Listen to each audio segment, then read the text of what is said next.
Hello my dear friends. तो कैसे हो आप सभी। स्वागत है आपका आपके अपने चैनल द साइलेंट टॉपर में। आज हम हिंदी का क्लास 12 का जो मॉडल पेपर है उसका सेट 2 करने वाले हैं। तो इसका पहला क्वेश्चन होगा वीर गाथा काल की प्रसिद्ध रचना। इसका आंसर हो जाएगा पृथ्वीराज रासो। नेक्स्ट क्वेश्चन रहेगा हमारा आकाश में कौन से पक्षी उड़ रहे हैं। तो आकाश में बगुले उड़ रहे हैं।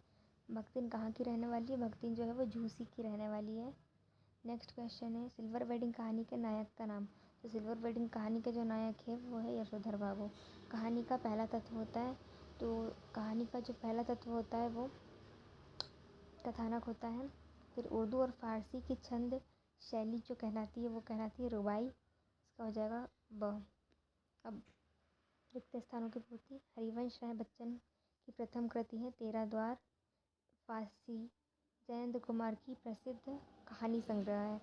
जूझ कहानी लड़ते जूझते किसान मजदूरों के संघर्ष की झांकी है। रेडियो नाटक में दृश्य नहीं होते हैं ऐसे शब्द जो क्षेत्र विशेष में बोले जाते क्षेत्रीय शब्द कहलाते हैं। गुरुत्वाकर्षण एक तकनीकी शब्द है, विज्ञान संबंधी तकनीकी शब्द है ये। नेक्स्ट है सत्य असत्य। तो दिवाली पर गुड़ के खिलौने खरीद जाते हैं, असत्य होगा। फिर एकांकी दृश्य काव्य का रूप होता है, तो एकांकी जो होता है वो दृश्य काव्य का ही रूप होता है, ये सत्य हो जाएगा। नेक्स्ट है शिरीष अद्भुत अवधूत है, ये भी सत्य हो जाएगा।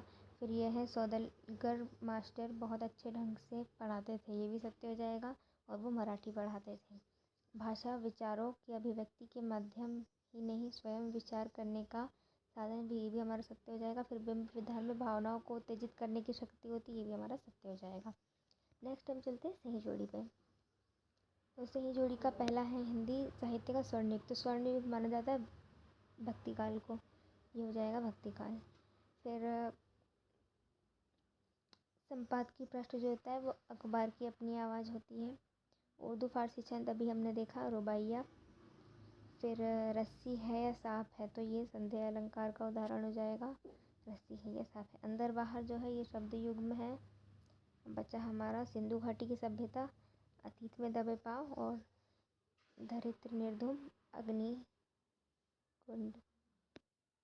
नेक्स्ट है एक वाक्य में उत्तर।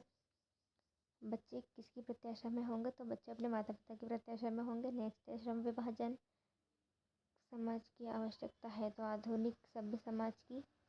नेक्स्ट है आनंद यादव का मन किस बात के लिए तड़पता है, तो पाठशाला जाने के लिए। फिर नेक्स्ट है पंचतंत्र में किस प्रकार की कहानियाँ लिखी जाती, शिक्षाप्रद कहानी लिखी जाती थी।